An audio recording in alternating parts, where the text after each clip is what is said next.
On Blues, your daily podcast on the St. Louis Blues. Part of the Locked On Podcast Network, your team every day.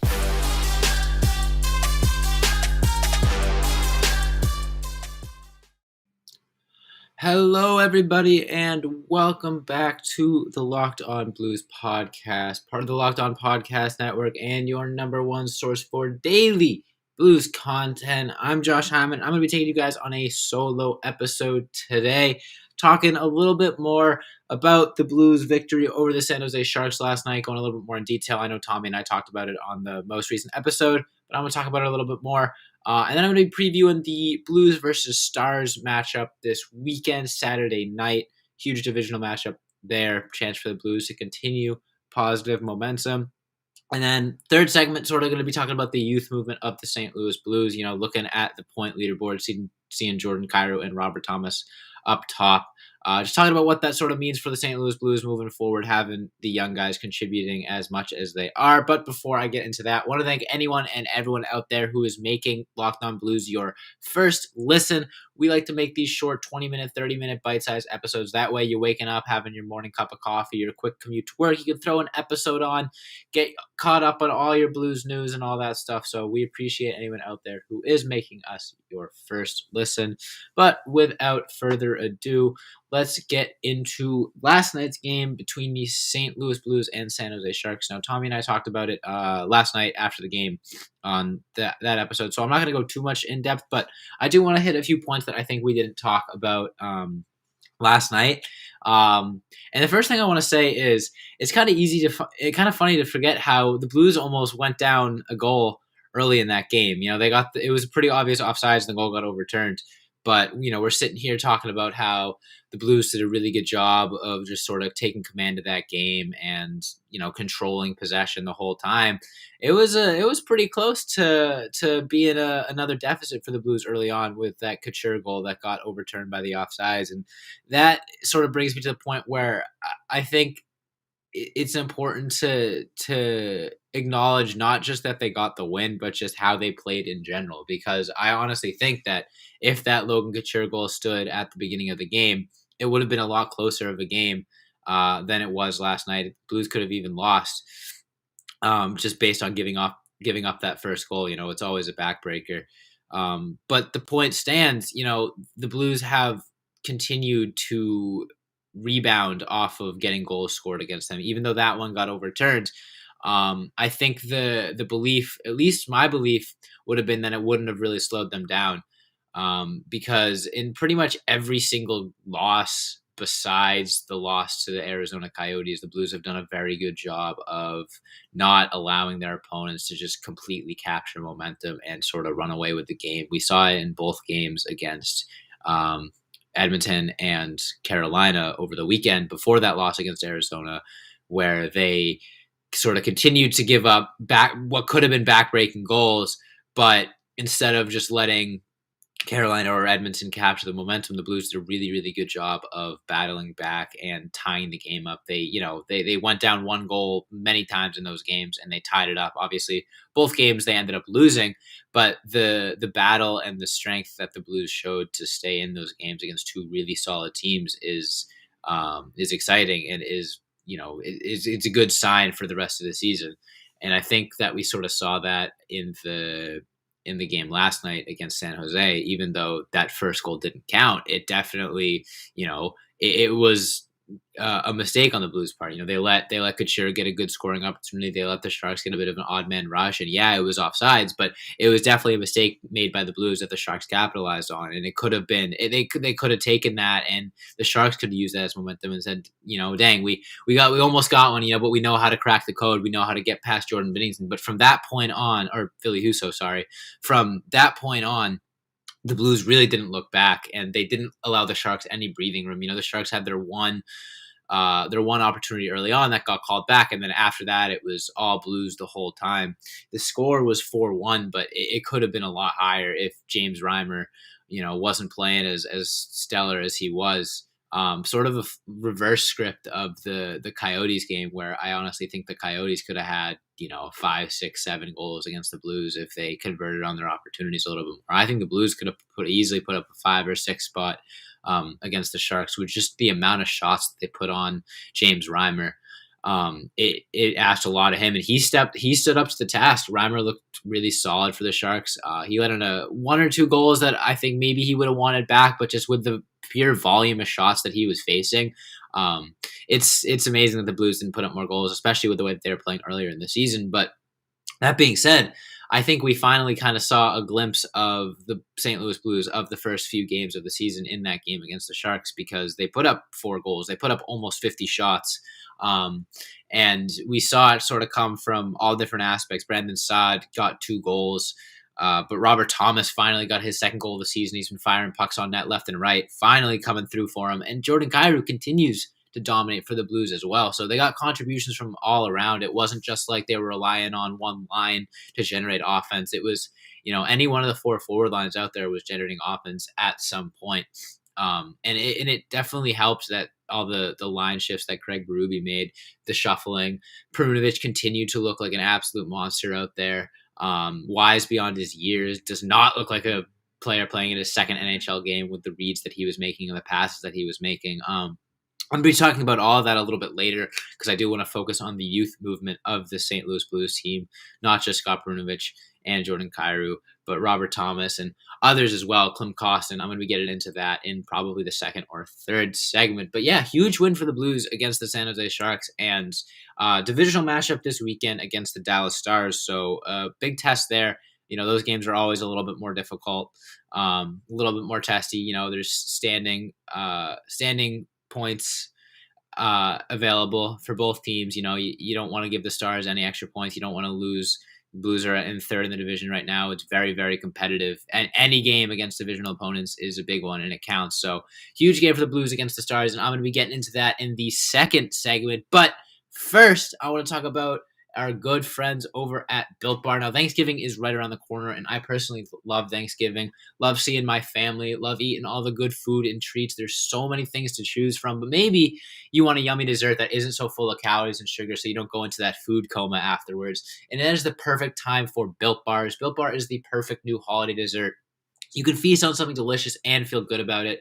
One slice of pie has upwards of 300 calories, and that's on the low end, whereas Built Bars only have 130 calories and only 4 grams of sugar with plenty of protein. You can replace that coconut cream pie with a coconut Built Bar or raspberry Built Bar, so that raspberry pie. There's so many other good flavors to choose from to replace any pie or dessert you might want. Built Bars are low calorie, low carb, low fat, and high protein. And the best part is they're all covered in 100% chocolate, so they're delicious as well as being healthy.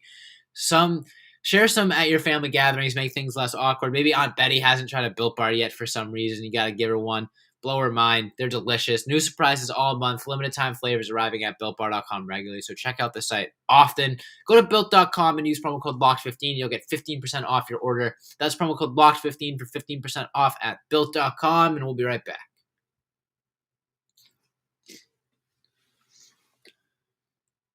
All right, so tomorrow night, 8 p.m. Eastern Time, the St. Louis Blues are battling against divisional opponent in the Dallas Stars, who have been led by Braden Holtby between the pipes this season. Holtby, as we know, once an elite top-tier goaltender, struggled last year a little bit, and now comes to Dallas and is playing pretty solid hockey this year. The wins aren't necessarily there for him yet, but the save percentage and the goals allowed are up there for him. He's always going to be a tough opponent to face, and Stars always play the Blues really, really well. So overall, it's going to be a big test for St. Louis. The one thing that really sticks out to me is the Stars are having a pretty bit of a hard time scoring the puck. They don't have any players really up there in point per game or anything like that are running away with it. So there's no real huge threat that the Blues are going to have to neutralize, but that doesn't mean the Stars are going to be an easy opponent. They got 6 wins early on here in the season, and they've looked solid at times. And like I said, they're a divisional opponent, so that's always going to be a test for the St. Louis Blues. Looking here, they are Dallas Stars are 3-2-1 at home, 3-5-1 on the road. So the Blues going to Dallas, they've been better at home. It's always tougher to play on the road. It's going to be a big test regardless. The Stars have had the Blues number. I don't want to say have had the Blues number because it's been competitive, but it's always been competitive. Between these two teams ever since that playoff series way back when, during that Cup run. So it's going to be a big test for the Blues, but Brayden Schenn is hopefully likely to return, as Richard Clay points out, and it is an interesting question to see where Brayden Schenn will fit into this lineup. Because I think it depends on. I think it might honestly be matchup based at this point because I'm not sure who comes out as that sort of 13th forward once Brayden Schenn comes back. It could be Klim Kostin, but it also could be a guy like James Neal, depending on what they want to do. But it's a good problem to have, having too much depth. Having Brayden Schenn come back and be like, oh man, we got 4 forward lines that kind of were rolling last night against San Jose. Where does Schenn even fit in? But I think once Schenn comes back, it's gonna be huge for this team. So having that extra depth at the center position, or even if they wanted to put him on wing, will be really important for the Blues. But in terms of where I see him fitting in, it depends. I think if Berube wants to keep the first two lines together from yesterday, I could see Schenn kind of coming in, slotting in it at the wing. I could see him playing with Robert Thomas and Tarasenko as well. I think we saw that line a little bit earlier in the season. But Brayden Schenn will be a big addition for the St. Louis Blues team, and I don't have yesterday's lines in front of me off the top of my head. Let me pull up Daily Faceoff here on my computer so I can get a better idea of the line that I see Schenn fitting in on. But overall, I think if you're looking at the Dallas Stars and you're saying what do I need to do to beat them, I think if you're the Blues, you gotta kind of look at it like any other game, not get too hyped up in the divisional matchup, because the Blues definitely have a tendency of playing up or down to their opponents. We saw that in the Arizona game. Unfortunately, we saw that, but we also saw that in the Edmonton and Carolina game. No matter the quality of the opponent, the Blues do a really good job of hanging in there. So the Stars, they just gotta treat like every other game. All right, here we go. Looking at the lines: Jordan Kyrou, Ryan O'Reilly, David Perron, Buchnevich, Thomas Tarasenko, Saad, Sundqvist, Barbashev, Kostin, Bozak, Neal. Where does Brayden Schenn fit in? That is a really good question, because looking at that top six and looking at the way that top six played yesterday, it's hard to move any of those guys out. It's hard to say David Perron move down to the third line. If I had to guess, I would think that David Perron might be that odd man out in terms of the top six. I think you keep Thomas, Buchnevich, Tarasenko together. That line has been really, really consistent for the St. Louis Blues. It's been the one that sort of stuck together throughout the shuffling and the jumbling of the line. So I wouldn't be surprised to see that line stay together. Maybe see David Perron move down to that third line with Saad and Sundqvist. Barbashev move down to that fourth line. And then maybe James Neal or Klim Kostin comes out. But with Schenn back in the lineup, the depth of this team looks really, really strong. Let's see. Gonna take a minute to read the chat a little bit. Richard Clay was the one who mentioned where Schenn comes back in the lineup, so thanks for that. And then JTap, long time listener in the chat. He's been keeping track of Locked On Player of the Game. I'm up 2-0. That's awesome. I'm glad to hear that. Tommy isn't here right now on this podcast, but I did text him to get his Locked On Player of the Game for the Dallas Stars matchup. So I'm going to have to think about mine, but I will read his off when we get to that segment. But yeah, that being said, keys to the game against the Dallas Stars: play your game if you're the St. Louis Blues. It's a divisional matchup. It's always going to have a little bit extra pressure, a little bit extra intensity added to it just because of those divisional matchups. And if you lose, not only are you not getting 2 points, but you're giving someone else that's chasing you in the standings 2 points to gain on you. So it's really a 4-point swing if you think about it. The Blues can bridge the gap between them and the Dallas Stars even further, or the Stars can win a game and catch up to the Blues. So big implications there. I'm excited for it. Saturday night hockey, prime time, always a good time. But I'm anxious because the Blues played really well against the Sharks, but they also have played really, really poorly in the games before that. So it's going to be a matter of sort of capturing that momentum and carrying it over into the Stars game and not falling back into the patterns and the habits that they showed during that losing streak. And I think they'll do a good job of that. putting up 50 shots against the Sharks, you can't really say, oh, that's a fluke.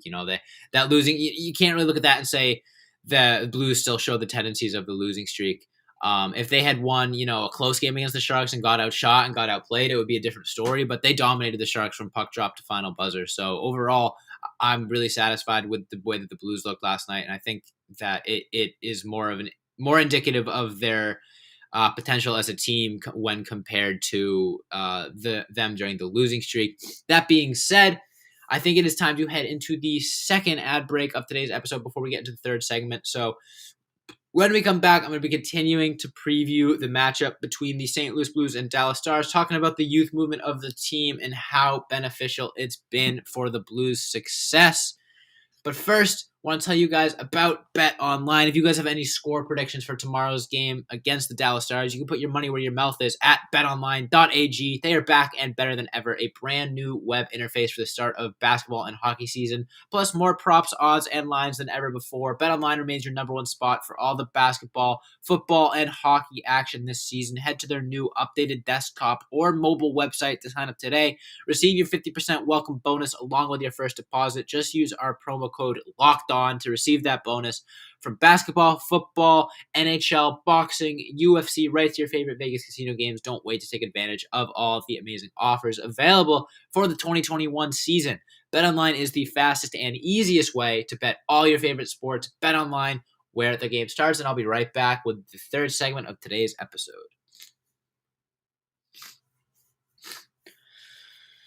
All right.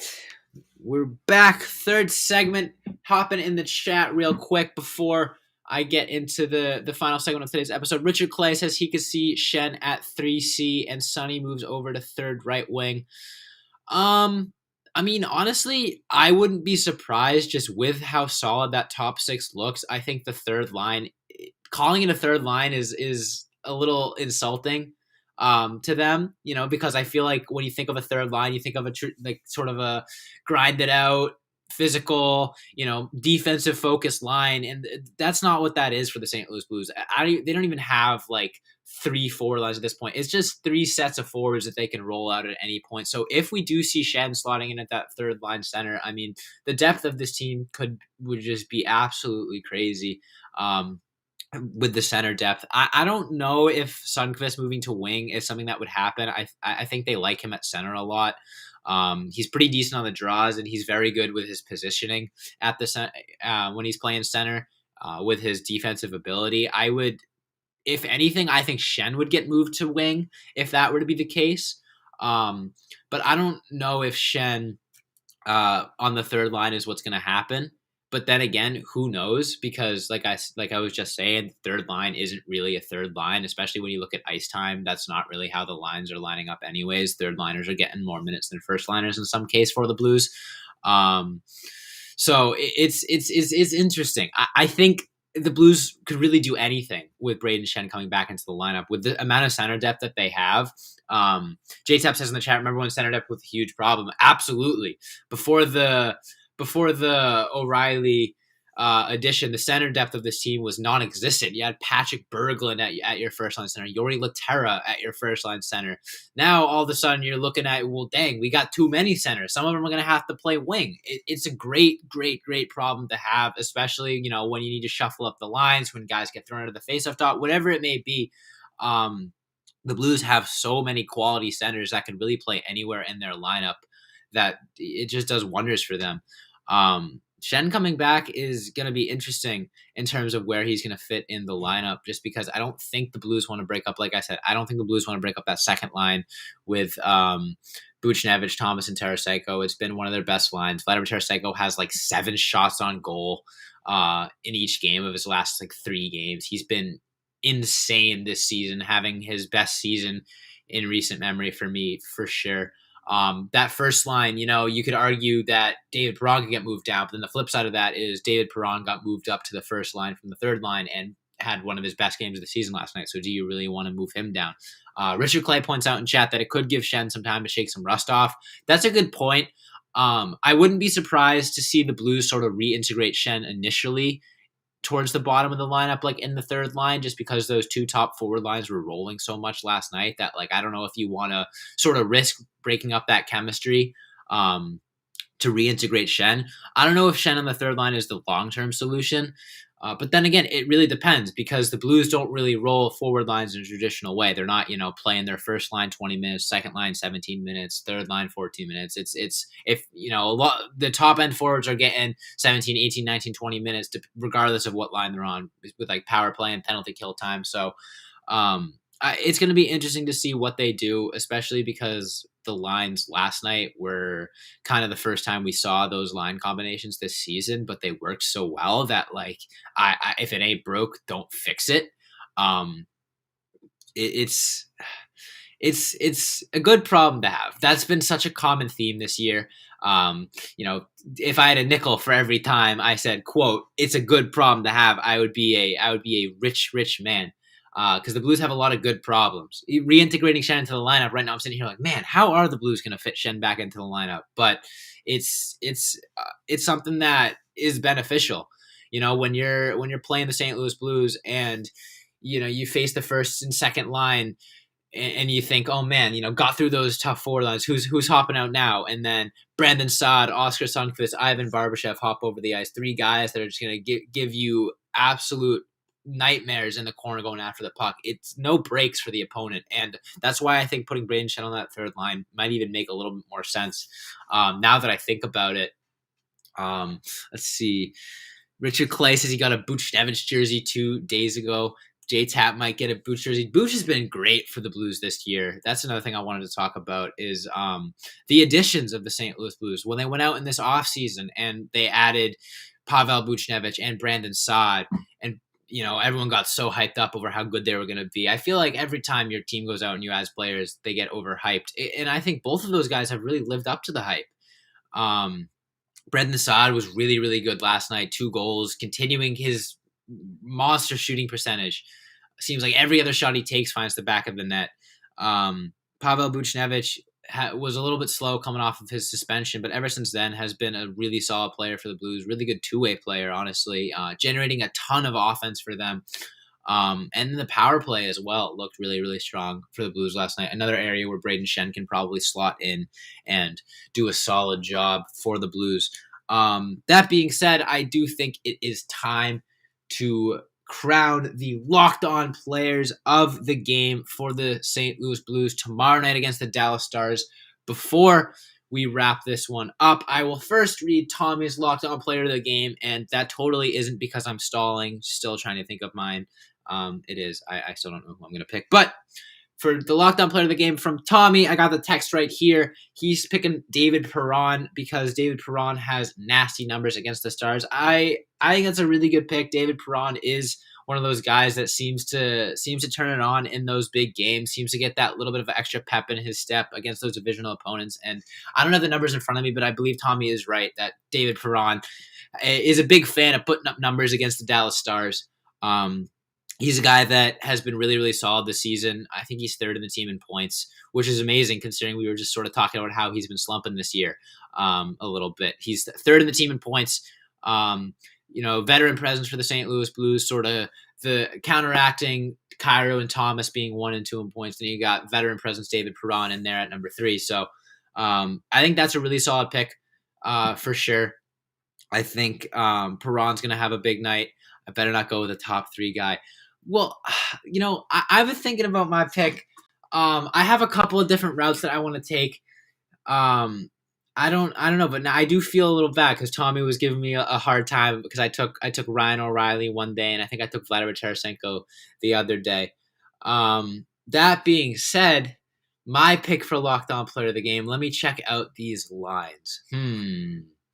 If I gotta beat David Perron, because now it's a competition. Now it's not just who I want to pick the best player. J-Tap's keeping track of all the picks, so it's a competition now. No, but I do think that in a game against a team like the Dallas Stars, while your star players are important, the depth is really what it's going to come to in terms of beating them. And part of me wants to go with Jordan Binnington. as my lockdown player of the game, but that does feel a little cheap. Because I think that, you know what you're getting out of him any night, and the Stars don't necessarily have the most high-powered offense out there. So I think Binnington's going to have a solid game, but I don't think he's necessarily the pick for locked-on player of the game. I think I'm going to go with a guy that we've been talking about in the chat. Oh, loser has to eat a ghost pepper. Oh, my goodness. Oh, so JTap's idea is at the end of the season, we're going to tally up all the picks for lockdown player of the game, and whoever comes in last eats a ghost pepper. I'll have to run that by Tommy, but that sounds like an absolute nightmare. I'll have to run that by Tommy. I think my pick for lockdown player of the game is going to be a guy that we talked about in chat a little bit, a guy that's been really solid for the St. Louis Blues, that's had a lot of scoring opportunities, that is probably right close to sniffing, getting some goals, getting a hat trick or something in there. And then it's going to be Pavel Buchnevich. That second line for the St. Louis Blues has been dominant. Thomas, Buchnevich, Tarasenko has been so solid. Buchnevich has been Thomas has been making passes left and right. Tarasenko's been getting scoring opportunities left and right. And Buchnevich has sort of been the third musketeer of that line. Not that he's been bad by any means, but it's sort of been Robert Thomas and Vladimir Tarasenko taking all the shine. But that being said, Pavel Buchnevich has had a really, really solid run with that line as well. I still think he's improving every single game from his suspension. I think he brings a lot to the St. Louis Blues. I think the numbers, the goals are not quite where he would want them to be. Maybe at this point in the season, he's got 4 goals, 6 assists for 10 points. Which is plenty for him, but I think he's even capable of doing a little bit better. He's had a lot of scoring opportunities that just missed, and I think he's right around the corner from really opening the floodgates. So for that reason, I'm going to pick Pavel Buchnevich as my locked-on player of the game. Tommy is going with David Perron. Overall, I think the forwards are going to be the recipe for success for the St. Louis Blues this season. I think if the defense can play solidly and consistently like they did against San Jose, they don't really need any heroic performances from the defensive end or the goaltending, as long as the offense continues to roll.